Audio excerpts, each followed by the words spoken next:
dans cette petite séquence vidéo au cours de laquelle nous allons parler de Assimi Goïta, Ibrahim Traoré et Tiani. Nous allons parler un peu de maladie, nous allons parler de santé. Je veux les inviter à mettre aussi un accent sur la santé. Ils mettent un accent sur le militaire, oui, l'objectif, la bombe atomique, c'est ça l'objectif de l'AES. L'objectif de l'AES, l'objectif militaire, c'est avoir la bombe atomique. L'agriculture, pour que les populations aient de quoi manger, mais il faut aussi la santé. La santé. Donc, ils doivent penser à leur santé et penser à construire de grands hôpitaux. Ça veut dire quoi? Il faut penser à la faculté de médecine et de pharmacie au Mali. Voilà. Je me nomme Simon-Paul Bambo Ndobo.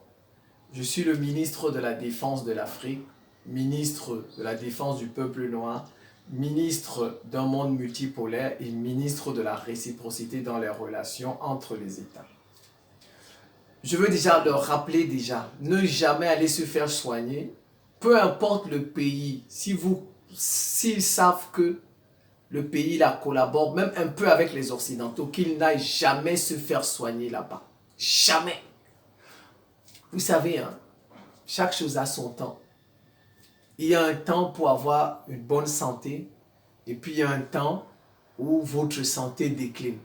Parfois, ça dépend. Il y a des gens, leur santé, c'est à 30 ans qu'ils ont des problèmes de santé. Il y a d'autres, c'est à 40 ans qu'ils ont des problèmes de santé. Il y en a, c'est à 50 ans ils commencent à avoir de véritables problèmes de santé. Parfois, c'est à 60 ans pour certains, 70 ans, 80 ans, voilà, ainsi de suite. Regardez, l'écrivaine là, guadeloupéenne là, qui vient de mourir, Maryse Condé, je pense qu'elle est guadeloupéenne. Elle a commencé à avoir des problèmes de santé à 80 ans. Voilà, à 80 ans. Ça a duré près de 10 ans. Elle est morte à 91 ans. Vous voyez, nous tous là, il y a un moment où nous avons des problèmes de santé. On ne comprend absolument. C'est comme ça. C'est comme ça. Les problèmes de santé arrivent. Donc, il ne faudrait pas que Assimi Goïta, ils voient, bon, ils sont forts, encore jeunes. Non, la santé va décliner après.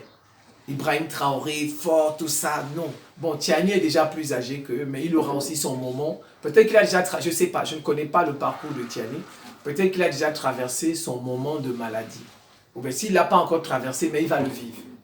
On a tous, vous savez, on dit, chacun a son tour chez le coiffeur. Nous avons tous notre tour de maladie. Donc il faut y songer. Bon, ça passe déjà par la faculté de médecine. Il faudrait que la faculté de médecine et de pharmacie, il faut qu'ils aient de bons professeurs, bien payés. La santé est très importante. Bien payés, de bons cours, de leur propre recherche. Et dans les enseignements, il faut mettre un cours de patriotisme médical. Un cours de patriotisme médical. Dès la première année, on apprend ça. Qu'ils sont là, ils seront médecins dans leur pays. Ce n'est pas pour être des vendus des Occidentaux.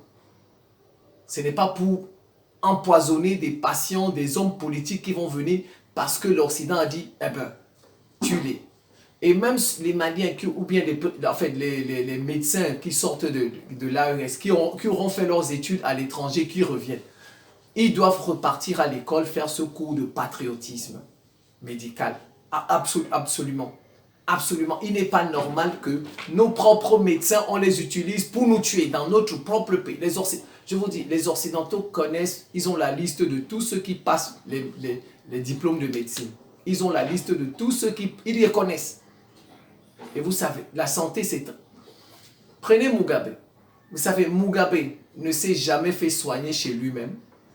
Et il n'est jamais allé dans un pays occidental. Mugabe. Il allait toujours en Chine, là-bas, vers l'Asie, tout ça. Toujours. Mugabe, je peux dire qu'il est mort de sa propre mort. C'est peut-être les soucis, parce qu'il n'était plus président. C'est ça peut-être qui a précipité sa vie.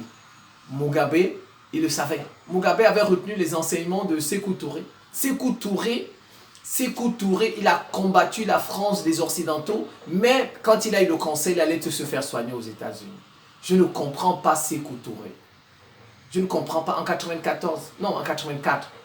En 84. Il aurait pu même aller se faire soigner en Russie, en URSS. Sékou Touré ne l'a pas fait. Il a pensé que les États-Unis, c'était différent de la France. Mais non, ce sont les mêmes gens. Et pourtant, Sékou Touré connaît comment, les conditions dans lesquelles Olympio a été tué, le premier président du Togo. Il sait dans quelles conditions le premier président du Togo a été tué. Il était tombé dans l'ambassade des États-Unis. L'ambassadeur des États-Unis a appelé son président aux États-Unis. Et il a ensuite le président appelé la France. C'est comme ça qu'on l'a livré. Donc, ils travaillent ensemble. Sékou Touré a fait la même erreur. Il est parti se faire soigner aux États-Unis. C'est comme ça qu'on l'a tué là-bas. De patriotisme médical. Même les Maliens qui ont fait des études de médecine, d'infirmiers, de pharmacie, etc., qui vont revenir, qui ont fait ça à l'étranger, qui reviennent, avant d'officier, de travailler, vous leur faites un cours de patriotisme médical. C'est très important. Et aussi, les industriels qui vont, parce qu'il faut que nous sachions, il faut fabriquer nous-mêmes nos propres médicaments. On a de la forêt, on a beaucoup de choses, alors que tous ces médicaments viennent de la forêt. On a ça dans nos pays. Donc, il faut le secteur, tout ce qui concerne la santé, il faut mettre aussi l'accent sur ça, cher président. Cher président Assimi Goïta, Ibrahim Traoré et Tiani. Il faut mettre l'accent sur ça. Parce que, en fait, si vous mettez l'accent sur ça, vous pensez vous-même à votre propre santé. Vous n'aurez pas besoin d'aller... Et n'osez pas, je vous ai dit, n'osez pas aller vous faire soigner dans un pays qui est un peu ami aux Occidentaux. Ils vont vous liquider là. Si vous êtes malade, à la limite, allez en Russie directement. Russie, Chine, allez vous faire soigner là-bas. Les seuls pays où vous pouvez aller vous faire soigner, si vous ne faites pas confiance aux médecins de vos pays, aux médecins de l'AES, vous ne pouvez que aller en Chine et en Russie. Il n'y a que deux. N'osez même pas aller dans un autre pays. N'osez pas. N'osez pas. Vous savez ce qu'on appelle le syndrome de Cuba. Le syndrome de Cuba. Et puis, si autour de l'endroit où les présidents là vivent, il y a les ambassades des États-Unis, ambassades, il faut enlever ces ambassades. Il faut les enlever. Ou bien, s'ils ne veulent pas qu'on enlève leurs ambassades, peut-être qu'ils vont se fâcher, le président doit quitter le secteur. Mais en tout cas, c'est mieux qu'on enlève leurs ambassades parce qu'ils sont chez nous. On les met un peu plus. Il ne faut pas accepter que les ambassades des pays occidentaux soient proches des pays, des locaux de nos chers trois présidents. Vous savez ce qu'on appelle le syndrome de Cuba? Allez voir ce qu'on appelle le syndrome de Cuba. Mais en fait, ce sont eux qui ont accusé les Russes d'avoir fait ça. Les Russes ont dit non, on n'a pas fait ça. En fait, c'est ce qu'ils font. Vous savez, dans ils ont dit, je reprends ce que disent les Occidentaux, ils disent que les Russes ont des sonars. Ils appellent ça des sonars. Voilà, des sonars. Ça envoie des rayonnements électromagnétiques, des ondes. Et ceux qui vivent autour de ça, au bout de 5 ans, ils auront des maladies bizarres. Donc, ils se sont rendus compte que tous ceux qui vivaient à Cuba, l'ambassade de France, l'ambassade du Canada, l'ambassade des États-Unis, l'ambassade du Royaume-Uni, tous ceux qui étaient là-bas, dans les ambassades, ont eu des maladies bizarres. Tous. Et ils ont eu presque les mêmes maladies. Ils ont dit que ce n'était pas normal. Comment se fait-il que nos diplomates qui sont à l'ambassade des États-Unis, nos diplomates qui sont à l'ambassade de France, Canada, Royaume-Uni, ont la même maladie? C'est pas normal.